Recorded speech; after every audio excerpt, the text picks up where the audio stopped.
Every last one of them.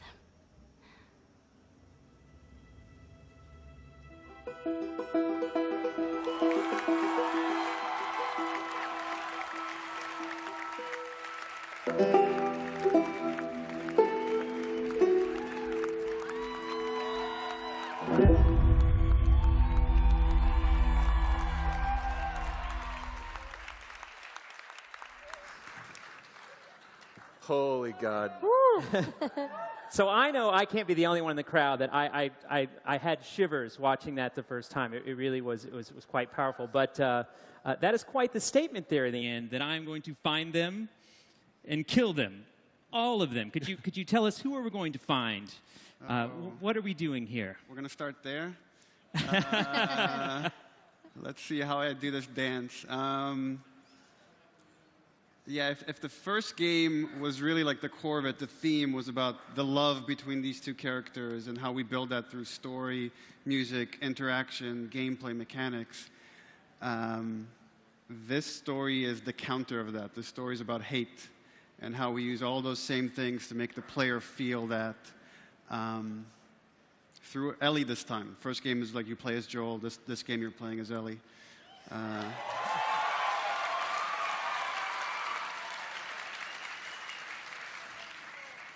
And that is all I'm going to say about that.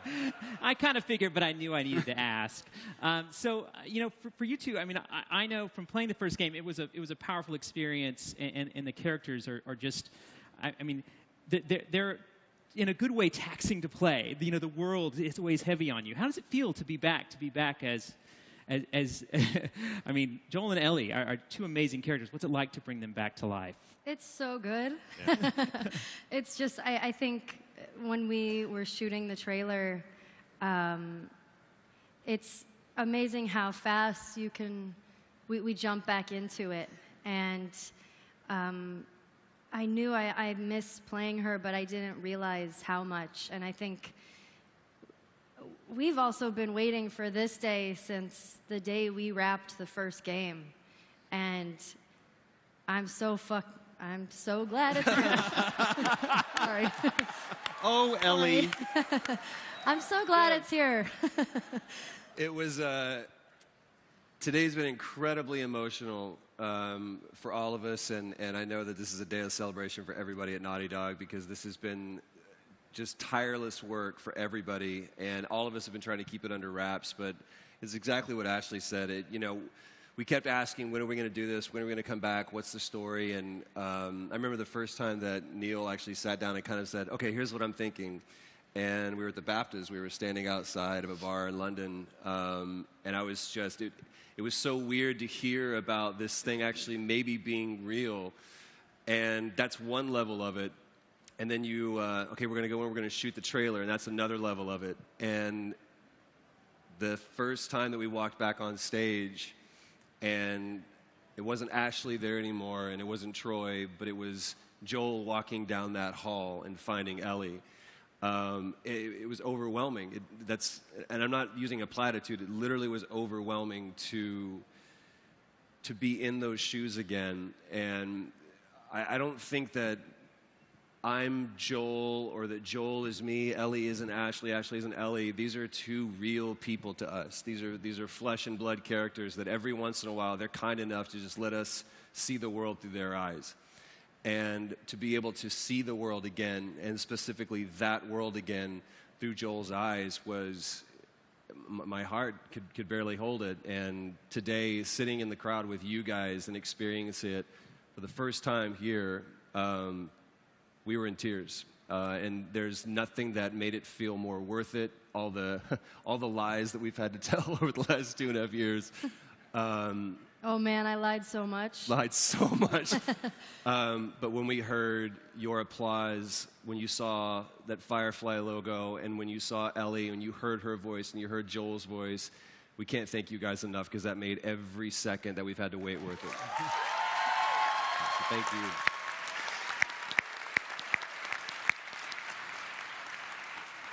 So I think there's an interesting choice in name here, Part 2. So we've got The Last of Us, Part 2. What does it mean, Part 2? Where are we? Where are we in the story of Ellie and Joel? We're a few years after the events of the first game. Ellie is now 19. So much thought went into this, and I know there's a lot of people that feel this trepidation about coming back to these characters and revisiting what that ending means and worrying whether that's going to spoil the first game. And you have to understand, we feel all those things as well. Like, no one loves these characters more than we do, and we would not do this if we didn't feel like we had the right idea. And the part 2 is really kind of doubling down on that, to say we believe in this so much. We're not trying to avoid it, and like, I've played with so many of the ideas that had different characters, and it never felt right. The Last of Us is about these 2 characters specifically. So yeah, the part 2 is, it's saying this is going to be a larger story. This is a complementary story to the first game, but the 2 together are going to tell this much larger tale. And all I ask is the fans of the first ones, put some faith in us, trust us, we're going to do right by you. So. Damn straight.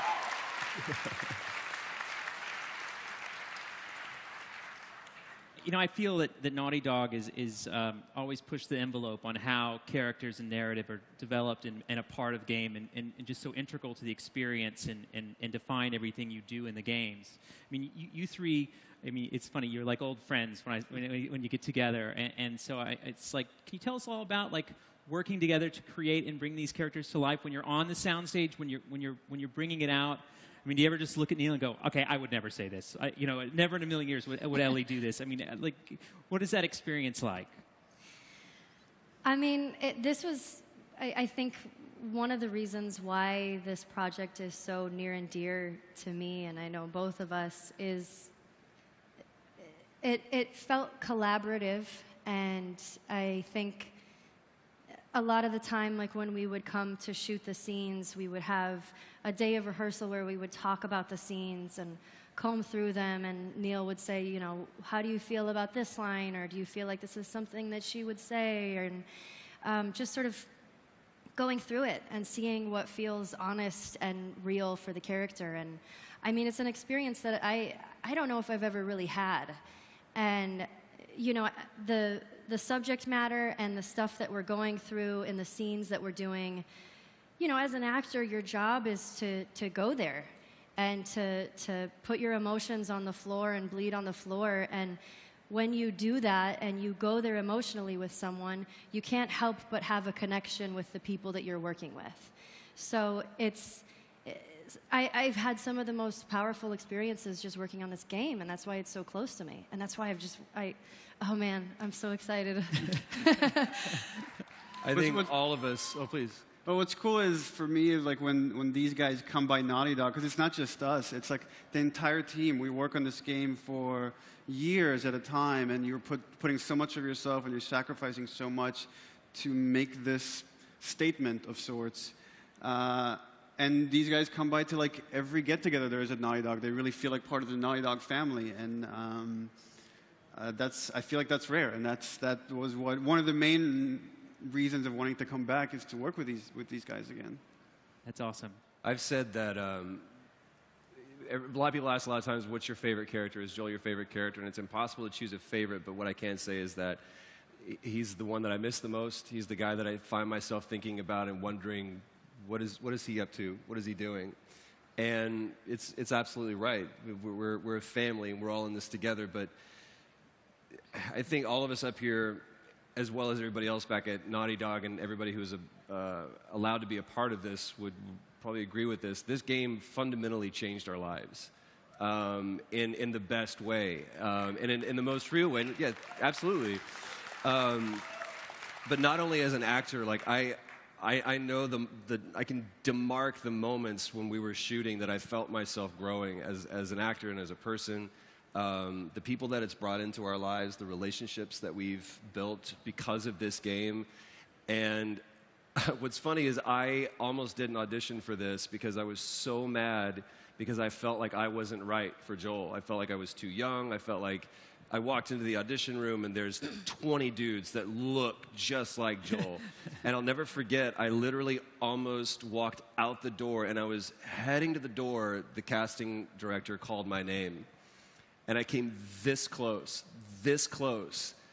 to not being able to experiencing any of this, to not only be not sitting here in this chair, but not knowing Ashley, not knowing Neil, not being able to be a part of this incredible story and this incredible journey, and it was all out of fear. So I think one of the things that I've learned most that this has taught me is don't let fear be the reason why you don't do something.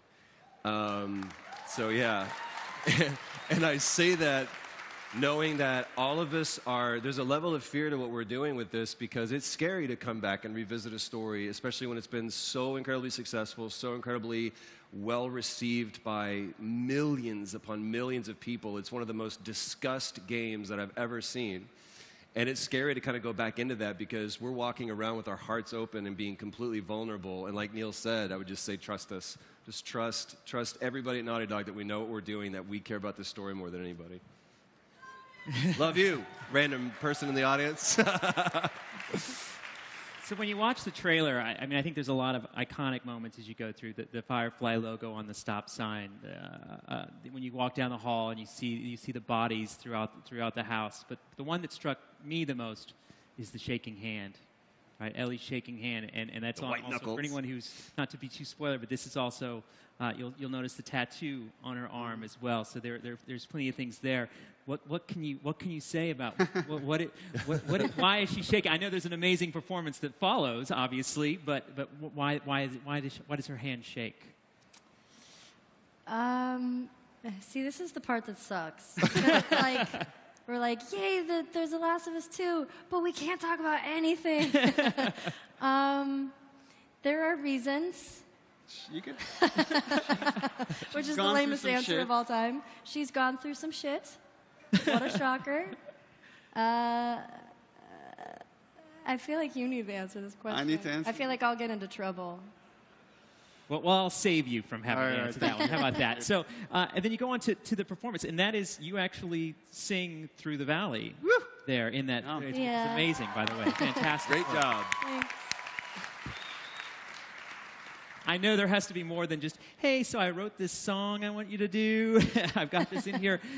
Tell me about what that happens when you kind of find out you need to sing. I remember we were talking. I sent you that scene, I think, like 2 years ago. Yeah, he sent me this scene a couple years ago, and then he sent me that song, which is by, what is his name? Sean James. Yeah. And he's like, yeah, I want you to sing it. And I was like, I'm so sorry, what did you just say? And, but, you know, I think there's a lot of history with Joel and Ellie and sort of, you know, music and I'm trying to think of You're treading so carefully right now. I know. It's amazing. I was definitely very scared to do it. I'll say that. But I think I wanted to make sure that it made sense for Ellie, and I think it did, and I think it's a cool little moment, and we'll see. Yeah, so this scene we started working on about 2 years ago. So I asked Ashley, I'm like, okay, here's a song I want to do. I think it'll be cool. Can you send me a scratch track? We just want to cut something together just to see if it works. So she sends me this simple recording she just threw together, and it's so, like, beautiful. In fact, when we listened to it, we're like, it's actually a little too good. And we got a voice coach, this really great singer, Melissa Reese, who came and worked with Ashley to make her sing worse, so she would sound more like Ellie. So what you're hearing there is like a much worse version of how Ashley can really sing. He's too good. I think there's definitely it was a different kind of acting than I've ever done, because you sort of try to find a way that a character talks, but we don't really get the opportunity to figure out like how a character would sing. And Melissa was so great with that, sort of figuring out sort of the roughness and the edges of some of the notes, and yeah, it was definitely. I was so nervous because I had to go in for some of the rehearsals for it, and then everybody's just like sitting there watching me, and they're like, "Okay, go sing," and I was like, "Okay." I walk through, and then I'm like playing with my clothes. And I was like, "This is so embarrassing," but we found it. We figured it out and sort of found the way that Ellie sings, and yeah. That's great. Well, I got a little insider info that this is a new set of performance capture that you guys are using for this game. I mean, that you've taken it kind of to the next step.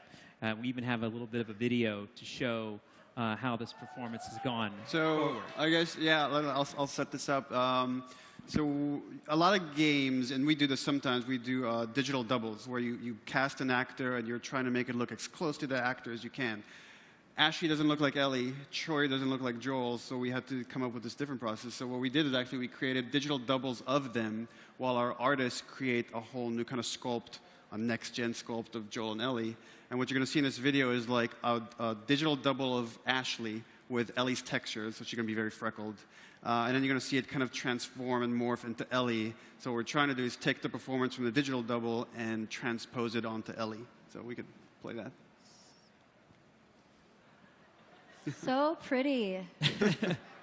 Well, I mean, I think the detail is striking as far as the engine as well. You guys have updated that for Last of Us Part 2. Yeah, so this is by far, like, within Sony's group, this is the most advanced character model we've ever created. And just the way the flesh can move over the bone and the kind of subtlety we can get at the eyes. Like, we can never cut to a close-up of eyes before because we couldn't get the fidelity. Now we can.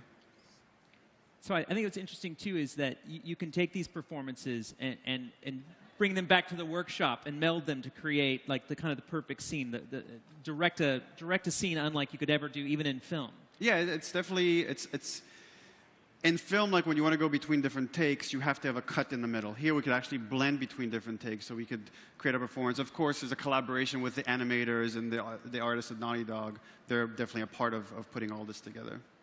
It's so crazy because this was a full day of just doing Nothing but facial this. movements like this.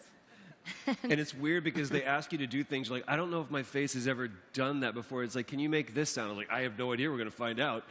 Yeah. But it's crazy because we spent hours on like just lip purses and stuff like that, or blinks or swallowing, and they would shoot it in like something like 150 or 200 frames a second just to get what your face looks like when you swallow, which is crazy to think that that video exists out in the world right now. Oh, man. And the memes begin. We've got these characters up here. How does that feel when you're out there performing? I mean, like, so a year and a half ago you shot. I mean, that's the amazing thing, by the way, is that this didn't just happen like last week. You guys shot this a year and a half ago and have been sitting around waiting to show this to us. So I'm sure there's been a lot done on the game since then. We made a little game called Uncharted 4 in the middle there. a little game. You were also, I think, you guys opened the show this year for PSX, and you also closed the show. And that's the power of Naughty Dog, huh? Right, everybody? And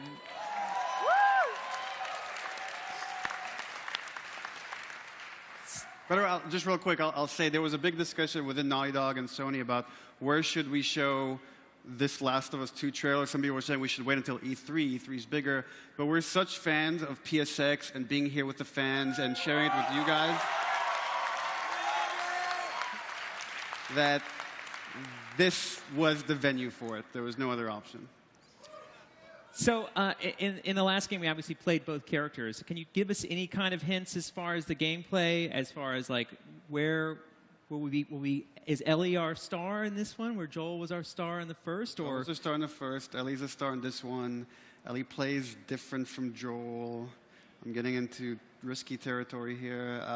Some things are evolutions, some things are reinventions, but there'll be a gameplay reveal down the road. So yeah, I'm certain. So as far as playing these characters again, when you find out the story, when you sit down, I assume you guys go out to dinner, sit down, and you hear the story. What is it like to find? Because I mean, you're probably sitting around going, I don't know where these characters are going until you kind of hear the story. What is that like?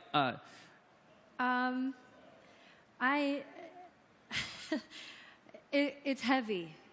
It's heavy. I think, I know we're saying it over and over again, but there is such an attachment to these characters in this story and everybody at Naughty Dog, and there was, you know, it was like a cocktail of emotion. I cried just because I'm just emotional all the time. But just like I just, I actually remember this. So, like, we went to a restaurant, and I was like, okay, so we're going to do this DLC called Left Behind. Let me kind of tell you what we're thinking, and that's where we discussed a lot about Ellie and her sexual orientation and who she is. And so we kind of walked through the whole story of Left Behind, and Ashley's crying at the end. People are looking at us kind of weird, like, that's fucked up. This guy brought her here to break up with her or something. And then I'm like, well, I have one more story I want to pitch you. It's still early, we're working on it. And I walked her through the story of part 2. And she's like bawling by the end of it. Like, it's too much. Don't tell me this now. But it's just so great. It's just so great to be back. I mean, I can't say that enough. I think for me, and again, this is not just like one sit down and let's run over the story with you. This has been a conversation that's been ongoing.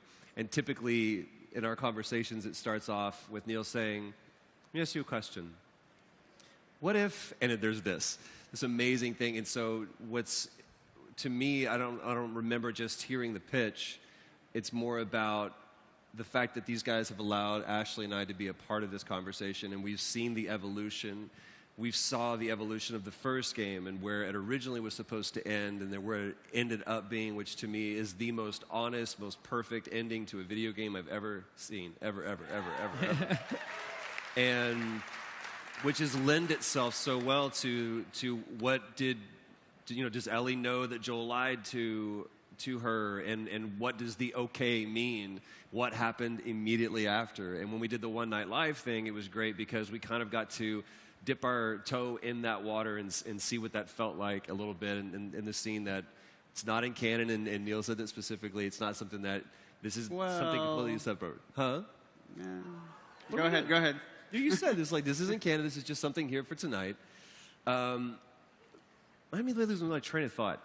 But again, it's great to be a part of the conversation, to see how far it's come. And again, the trust that we have, there's so much trust between what Naughty Dog trusts with their actors and how much the actors entrust to Naughty Dog and everybody else who's going to do this.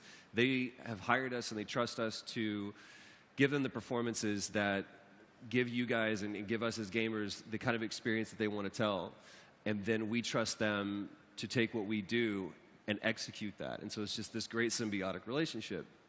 But for them to bring us in so early on, and for them to bring us into the conversation, allow us to see not only how it'll end up, but where it started from, I think is one of the reasons why we feel so attached to this, because we have grown with these characters and we have grown with this story too.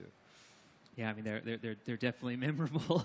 Yeah. So at Naughty Dog, I mean, I know you guys are always trying to see how do we do, one up our previous game, and how do we do that? And I think the original Last of Us has scenes like the giraffe, I think, that sticks with people. You go like, okay, we're going to make part 2. Oh my God, we've got to update. We've got to one up that. I mean, how do you approach looking for those moments that define a game like that? I mean, is it as simple as like these are going to be defining moments, or do they find you? It's different for a sequel than the original, because the original you don't have a lot to draw from. It's all kind of fresh ideas. And with the sequel, you could easily fall into the trap of like, okay, the first one was great, and you start operating out of fear of like, okay, we need the giraffe moment, we need the winter sequence, we need the guy that's going to be like David. And I've definitely felt that, like, I don't know if these scenes are going to be as good as that, but you kind of have to ignore all that and say, okay, what is this story? What are the moments for this story? Where are the characters now? They're very different than the characters they were in the first game, and just honor that. Like, there might not be a giraffe sequence, there might not be a character like David, but there will be different moments, and hopefully they resonate as much as the ones in the first game. Yeah, I know. We all want. Can we play it tomorrow, please? Can we just hurry up? And it's available now. I know that's an important thing here that you guys are showing this and sharing this very early. I know you have a lot of work. You did just finish Uncharted. Do we have any idea when we would maybe see Last of Us Part 2 in our PlayStations? We have an idea, but we've learned now several times not to say that publicly until we're confident with that idea. So we're going to hold off on saying when it comes out for a while. The future. It's in the future. So I learned something interesting from you the other day, which was that you had the ends set for both Left Behind and the original Last of Us, and as you got towards the end of production and you found yourself kind of getting to the end, that you wanted to find more, that you wanted to get more out of that. So I mean, you guys don't just sit down and make one scene a weekend, do the whole game, see ya, we'll come back. So how is it when you come back together, when you're trying to fill in the gaps, when you're trying to find each scene in each area? How do you define that, and how do you like revisit and bring that energy back to that scene when you're like, we're going back and doing it again? I think it's important, not just working with actors, but the entire team, that everyone has a full understanding of what is the experience we're after. And in very simple terms, what is each beat about? Like when Joel and Ellie are in Pittsburgh in the first game, it's really about the first time Joel is trusting Ellie as an equal. So we're like, okay, what are the kind of set pieces that could get us that? What are the moments that will get us that? What are the mechanics that will get us that? What are the scenes that will kind of get that? So when we capture scenes, and we will do like these mini arcs, like we'll capture all of Pittsburgh at the same time, so that we can kind of wrap our head around it, and it's almost like a mini story. And then we'll take a break and implement stuff. Other levels will come online when we feel like we're ready for another sequence, like the winter sequence. We captured all that in one go. It was like, and I think we did it chronologically. Pretty much. I don't remember. Yeah. But that's what helps us kind of just like compartmentalize each one of these aspects, and then they slot in. As long as your plan is good and you thought things through, then they can slot in pretty easily with minor adjustments as you're trying to fit it all together. So when you have to get direction from Neil, is he a tyrant on the set? No. No. It's Best. There's this great shot. My wife came to set one day, and she's a fantastic photographer, and there's a shot that she got of Neil and I, and it's from behind, and it's Neil talking to me, and I'm gesticulating just like this, and it was I think it was when we were reshooting something, but it wasn't the Sarah scene, but it was something else. But Neil's never been afraid to have a conversation with you and ask you genuinely, what are you thinking? How do you feel about this? Or we need to find a way to get there together. And again, even like we talked about bringing in the conversation, that continues when we're on set together. There's absolutely nothing about a tyrant. He's open to anything. There have been so many bad ideas that I felt really passionate about, and he's been kind enough to let me try them out. He's like, cool, okay, you got that out of your system. Do you want to go back to the way we were doing it? But no, you're the greatest director I've ever worked with, man. Aww. True. Anybody who's an actor would be privileged to work with you. Yeah. I didn't actually think you were a tyrant. I think the more you do this, the more you get confident in knowing that you don't know what you're doing. So it really is about play. Like we come in to shoot these scenes with an idea. It's like, okay, we think this is how it's going to work. But as you get it up on its feet, you find and discover different things, and you want to remain open to them. So when we sit down, like we'll do a scene, and then we'll talk about, okay, this part, what if we played it this way? And let's just see what happens. And a lot of times that's like, we'll talk about it and then just say, let's just see what happens. Let's just see. And hopefully we find these little kind of magical moments that then help make it for a richer story. Yeah. He's hands down one of my favorite directors I've ever worked with. I think because it's just an open. It's so fun. It's so fun working with you, and so I think it's why I've missed it so much, because I think we've built so much trust between all of us to try something that might turn out to be stupid, but he still gives us the freedom to do it. And most of the time he knows. Like, he'll come over and be like, I know exactly what this is missing. He won't say it, but he'll be like, try this. And then you're like, oh my God, yes. You think I know. I don't know.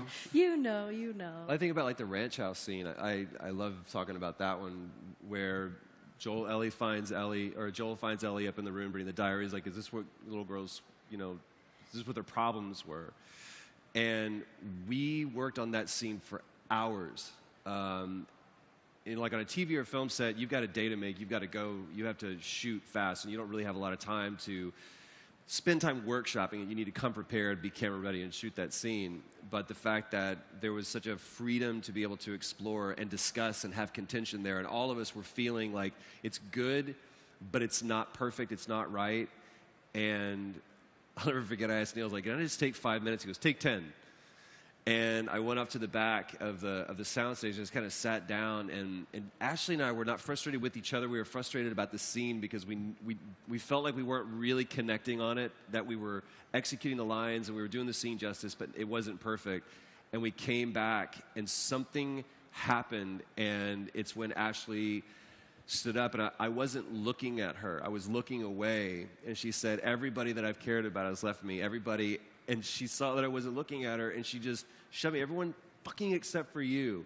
And the scene took off. And it's stuff like that. It's having a director, it's having an entire creative team that's open to, like you said, finding those little bits of magic, as opposed to, I have a day to make, and I really have to shoot these pages. It's good enough, let's just move on to the next. But going, if we leave here today and we don't have this scene in the can, that's fine, we'll come back. But we're not going to put this thing away until it's perfect, until it's right. Yeah, that's all. Yeah.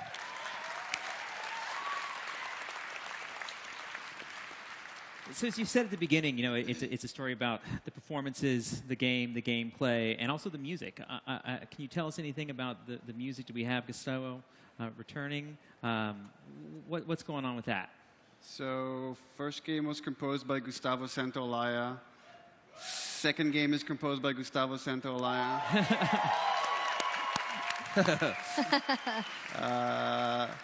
He's really amazing. He's like a good friend of mine at this point. Again, we've been talking now for like a couple of years about this project. He's never done a sequel for anything he's done, and he's so prolific and so good. And he has these passion projects, and he just picks and chooses, doesn't care about money.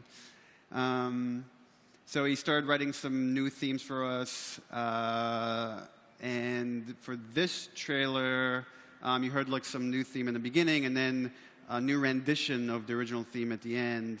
But I think we have a short clip that we cut of a new theme for the game that we're going to play for you. And through some concept art in there that nothing is too spoilery, so you get to see some new stuff. We have it? Whenever.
I think it's one of the things that I've had the luck of. I mean, I met Naughty Dog a long time ago, and one of the things that they've had from the very beginning. What, we're 25 years? You're now 12 years with Naughty Dog.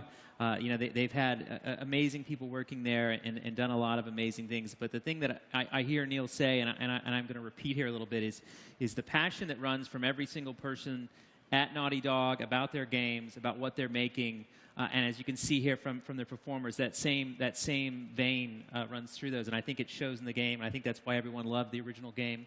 And I think that you can already see that passion flowing into this year-and-a-half-old sneak peek into what we have to come for Last of Us 2. I want to thank you guys so much for taking the time to talk about the game today. I would have loved to have gotten more about the gameplay from you. I know that's the secret, but I mean, you want the Game Informer cover? Exactly.